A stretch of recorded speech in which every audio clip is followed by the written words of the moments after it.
کہ عدالتی معاملات، آئینی معاملات، اور ہم دیکھ رہے تھے کہ کیسز پینڈنگ لوگوں کے، جسے کہہ سکتے ہیں نا، 19 سال بعد پتہ چلا کہ جی وہ بے گناہ تھے، اور سپریم کورٹوں نے خود معذرتیں کی لوگوں سے کہ وہ بے گناہ نکلے، اور بعد میں پتہ چلا یا تو پھانسی ہو گئے تھے یا وہ مر چکے تھے جیل کے اندر ہی۔ اور آج تک سپریم کورٹ کے اندر جو پینڈنسی ہے 50 ہزار کیس کے بارے میں بات کی جاتی ہے۔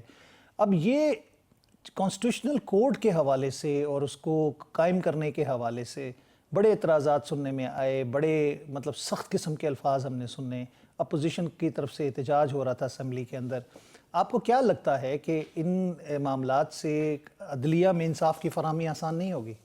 نحمدہ و نصلی و نسلم علی رسولہ الکریم، اعوذ باللہ من الشیطان الرجیم، بسم اللہ الرحمن الرحیم، اما بعد۔ عاصم صاحب، آپ کا بہت بہت شکر گزار ہوں کہ آپ نے مجھے طلب کیا اور بطور قانون کے طالب علم کے اپنی رائے کے اظہار کرنے کا موقع دیا۔ جہاں تک پینڈنسی کا سوال ہے اور ان ایکسپینسو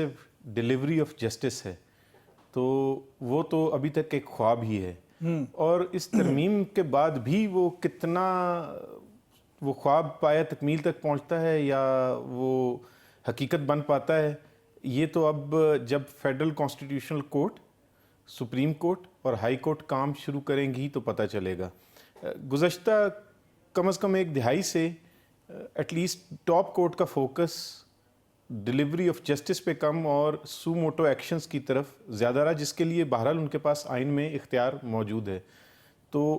اب جو اس ترمیم کے لیے جو آرگیومنٹس کیے جا رہے ہیں، اس میں سے سب سے بڑا آرگیومنٹ یہی ہے کہ چونکہ فوکس سپریم کورٹ کا مین سٹریم لیٹیگیشن پر نہیں رہا تھا اور ایڈجوڈیکیشن مین کیسز کی نہیں ہو رہی تھی، جس کی وجہ سے یہ ضروری سمجھا گیا کہ سپریم کورٹ کو ٹریڈیشنل جو اپیلز اور ایڈجوڈیکیشن ہے اس تک محدود کیا جائے، اور جو سو موٹو اختیار اور صوبوں کے مابین تنازعات، فیڈریشن کے متعلق معاملات جو ہیں، وہ ایک اسپیسیفک فیڈرل کانسٹیٹیوشنل کورٹ دیکھے۔ تو یہ تو اب جب کورٹ فنکشن کرنا شروع کرے گی اور سپریم کورٹ بھی اپنا فنکشن کرے گی، تو ہمیں پتہ چلے گا کہ یہ کتنی یہ بارآور ہے یہ ترمیم، اور کتنی بارآور وہ کورٹ ہے، اور کتنی سودمند ہے یا وہ سودمند ثابت ہوگی۔ بہرحال ترمیم کتنی بھی اچھی انٹینشن سے کی جائے، لیکن متنازع تو ہے، کیونکہ ایک جو سیگمنٹ ہے وہ اس کو پروٹیسٹ کر رہا ہے۔ آپ اس پولیٹیکل پارٹی کو چھوڑ دیجیے، اس کے علاوہ بھی کچھ جورسٹ بھی ہیں جو اس پر اپنا پروٹیسٹ رجسٹر کراتے ہیں۔ جو ہمارے پاکستان فیم کے جورسٹ ہیں، وہ انہوں نے اپنا احتجاج اس پہ رجسٹر کرایا۔ مخدوم علی خان صاحب نے بھی استعفیٰ دیا law and justice commission of Pakistan سے۔